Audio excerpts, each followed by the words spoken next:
পাহাড়ের গুহায় আটকে পড়া 3 যুবক। একবার 3জন লোক পথ চলছিল, এমন সময় তারা বৃষ্টিতে আক্রান্ত হলো। অতঃপর তারা এক পাহাড়ের গুহায় আশ্রয় নিল।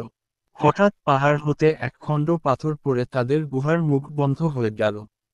তখন তারা একে অপরকে বলল, নিজেদের কৃত কিছু সৎকাজের কথা চিন্তা করে বের করো, যা আল্লাহর সন্তুষ্টির জন্য তোমরা করেছ, এবং তার মাধ্যমে আল্লাহর নিকট দোয়া করো। তাহলে হয়তো আল্লাহ তোমাদের উপর হতে পাথরটি সরিয়ে দিবেন। তাদের একজন বলতে লাগলো, হে আল্লাহ, আমার আব্বা আম্মা খুব বৃদ্ধ ছিলেন এবং আমার ছোট ছোট সন্তানও ছিল। আমি তাদের ভরণ পোষণের জন্য পশু পালন করতাম।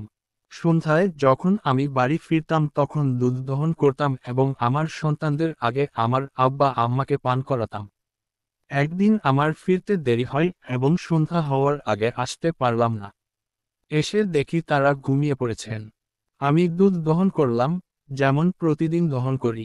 তারপর আমি তাদের শিরে দুধ নিয়ে দাঁড়িয়ে রইলাম। তাদেরকে জাগানো আমি পছন্দ করিনি এবং তাদের আগে আমার বাচ্চাদেরকে পান করানো সঙ্গত মনে করিনি। অথচ বাচ্চাগুলো দুধের জন্য আমার পায়ের কাছে পড়ে কান্নাকাটি করছিল। এভাবে ভোর হয়ে গেল।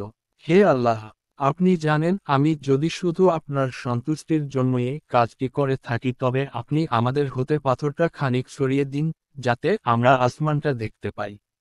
তখন আল্লাহ পাথরটাকে একটু সরিয়ে দিলেন এবং তারা আসমান দেখতে পেল। দ্বিতীয় ব্যক্তি বলল, হে আল্লাহ, আমার এক চাচাতো বোন ছিল। পুরুষরা যেমন মহিলাদেরকে ভালোবাসে, আমি তাকে তার চেয়েও অধিক ভালোবাসতাম। একদিন আমি তার কাছে চেয়ে বসলাম, অর্থাৎ খারাপ কাজ করতে চাইলাম। কিন্তু তা সে অস্বীকার করল যে পর্যন্ত না আমি তার জন্য 100 দিনার নিয়ে আসি। পরে চেষ্টা করে আমি তা জোগাড় করলাম এবং তার কাছে এলাম। যখন আমি তার দুপায়ের মাঝে বসলাম, অর্থাৎ সম্ভব করতে তৈরি হলাম, তখন সে বলল, হে আল্লাহর বান্দা, আল্লাহকে ভয় করো, অন্যায়ভাবে মোহর পর্দা ছিঁড়ে দিও না, অর্থাৎ আমার সতীত্ব নষ্ট করো না। তখন আমি দাঁড়িয়ে গেলাম। হে আল্লাহ, আপনি জানেন আমি যদি শুধু আপনার সন্তুষ্টির জন্য এই কাজটি করে থাকি, তবে আপনি আমাদের জন্য পাথরটা সরিয়ে দিন।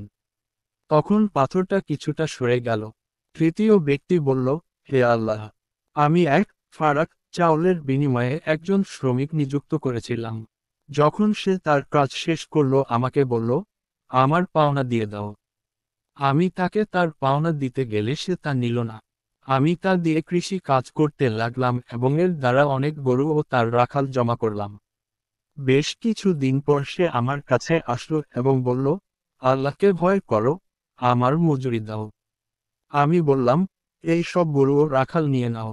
সে বলল, আল্লাহকে ভয় করো, আমার সাথে ঠাট্টা করো না। আমি বললাম, আমি তোমার সাথে ঠাট্টা করছি না, ওইগুলো নিয়ে নাও। তখন সে তা নিয়ে গেল। হে আল্লাহ, আপনি জানেন, যদি আমি আপনার সন্তুষ্টি লাভের জন্য এক কাজটি করে থাকি, তবে পাথরের বাকিটুকু সরিয়ে দিন।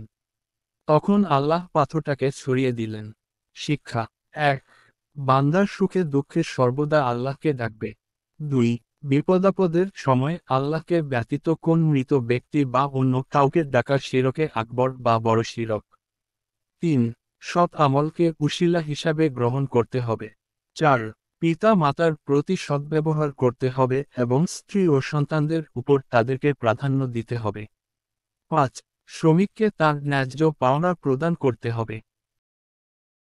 এরকম আরও অনেক ভিডিও পেতে লাইক দিন, কমেন্ট করুন, শেয়ার করে আপনার বন্ধুদের দেখার সুযোগ করে দিন এবং চ্যানেলটি সাবস্ক্রাইবও করুন।